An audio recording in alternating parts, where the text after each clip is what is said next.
আজকে কই হিজবুল্লাহ? আপনার দুলাভাই হিজবুল্লাহ কই? আপনার দুলাভাই তালেবান কই? এতগুলো লোককে যে মেরে ফেলছে, আপনি দেশ থেকে চিৎকার করছেন। আমার প্রশ্ন উত্তর দেন দেখি।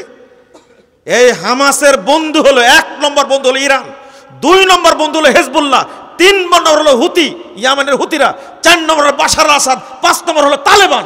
এরা কই? সৌদি আরব সহযোগিতা করবে দেখে?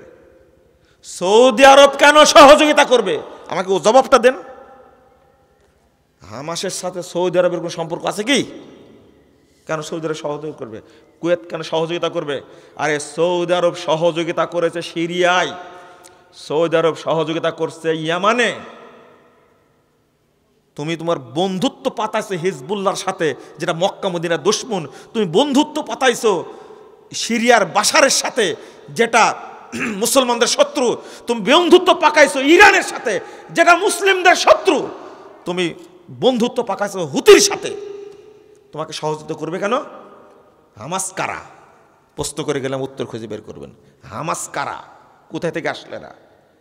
ওই যে গত দিনে মিছিল করেনি হামাসের বিরুদ্ধে, ফিলিস্তিনে মিছিল হয়নি, গাজাতে মিছিল হয়নি? কি বলল? হামাস বেরিয়ে যাও। আপনাকে বলতে পারো বেরিয়ে যেতে? বাংলাদেশের কোনো দল আপনাকে বলতে পারো তুমি বেরিয়ে যাও? আপনি বাংলাদেশি না? গাজার লোক কেন বলল হামাস বেরিয়ে যাও? উত্তর খুঁজবেন। এরা কোথাকার? এরা কারা? তুমি হামলা করলে কেন? ইরানের পরামর্শে, হিজবুল্লাহর পরামর্শে হামলা করলে কেন? এদেরকে চিনেন না আপনি?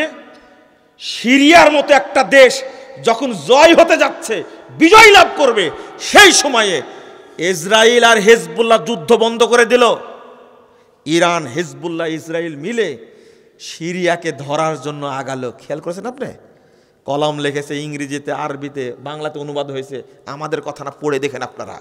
ওরা জাতে মাতাল তালে ঠিক। আপনি বললেই হলো মেনে নেব? আপনি তালেবানকে জামাই মনে করতে পারবেন, আপনি তালেবানকে দুলাভাই মনে করতে পারেন, আমি পারি না মনে করতে। আমি তাদেরকে চিনি, আমি তাদেরকে বুঝি। আপনি চিলের মতো চিল্লালেই হবে? আল্লামা আতিকুর রহমান কাশ্মীরি, তিনি কাশ্মীরের একজন রাজপরিবার সাথে জড়িত। তিনি এসেছিলেন এই দারুল হুদায়, বক্তব্য কেউ কেউ শুনেছেন, গেছিলেন মনে হয়। আল্লামা আতিকুর রহমান কাশ্মীরি পরের দিনে নরসিংদী গেলেন, যাওয়ার পরে তালেবানদের সম্পর্কে স্পষ্ট বলে গেছেন। তালেবানরা কারা? এই আফগানিস্তানের আহলে হাদিসদের যত মসজিদ, সব মসজিদ তালা লাগা দিছে, নামাজ পড়তে দেয় না। মাদ্রাসাগুলো সব বন্ধ করে দিয়েছে। অন্তত 600 আলেমকে তালেবান হত্যা করেছে, যারা আপনাদের দুলাভাই নাহলে জামাই, তাই না? আপনি বললে হবে জীবন কতদিনের? জীবন কতদিনের? এমনি যদি মরে যায় আজকে, কেউ খোঁজ নিতে যাবে? মেরে ফেলেন, যায় আসে না। কিন্তু হক বলবো, একদিন প্রমাণ হবে ইনশাআল্লাহ, একদিন বুঝবেন আপনি। বলেন তো, ইসমাইল হানিয়া মারা গেল, ইরানে গিয়ে ইসমাইল হানিয়াকে মারলো কেন? ইরান কি জবাব দিবে? উত্তর দেন। হামাস প্রধান গেল ইরানে, ইসমাইল হানিয়াকে হত্যা করলো কে? তুমি কেমনে নিরাপত্তা দিলে? আমেরিকাকে বলো, ট্রাম্প যদি আক্রমণ করে জবাব দেওয়া হবে। সিঁড়িও তুমি ওরার চাপাবাজি যুদ্ধের ক্ষেত্রে চলে না, চলে শুধু মুসলিম উম্মাকে বিপদে ফেলার জন্য এই অবস্থা করছে। কথাগুলো খুব কষ্টে বলে ফেললাম, বুঝতে পারলেন? কষ্টে বলে ফেললাম।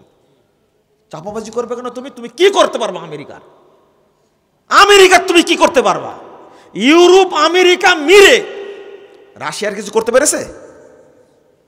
কুষ্টি সব এক হয়েছে রাশিয়ার বিরুদ্ধে, কি করতে পেরেছে? অথচ আজকে ইরান, তুমি ইসরায়েলের সাথে পারছো না, ইসরায়েলের সাথে পারছো না, আমেরিকার সাথে পাল্লা দিবে। চাপাবাজের একটা সীমা আসে। ইসমাইল হানিয়া গেল তোমার দেশে, হামাস প্রধান, তাকে হত্যা করলো কি করে তোমার দেশে? ইরানে জবাব দিতে পারবে? জবাব দিতে পারবে না। আমার কথাগুলো কেউ বুঝবে না, বুঝলে 10 বছর পরে। আল্লাহ তুমি আমাদের বুঝার তৌফিক দান করো, আমিন। সুবহানাক আল্লাহুম্মা ওয়া বিহামদিকা আশহাদু আল্লা ইলাহা ইল্লা আনতা আস্তাগফিরুকা ওয়া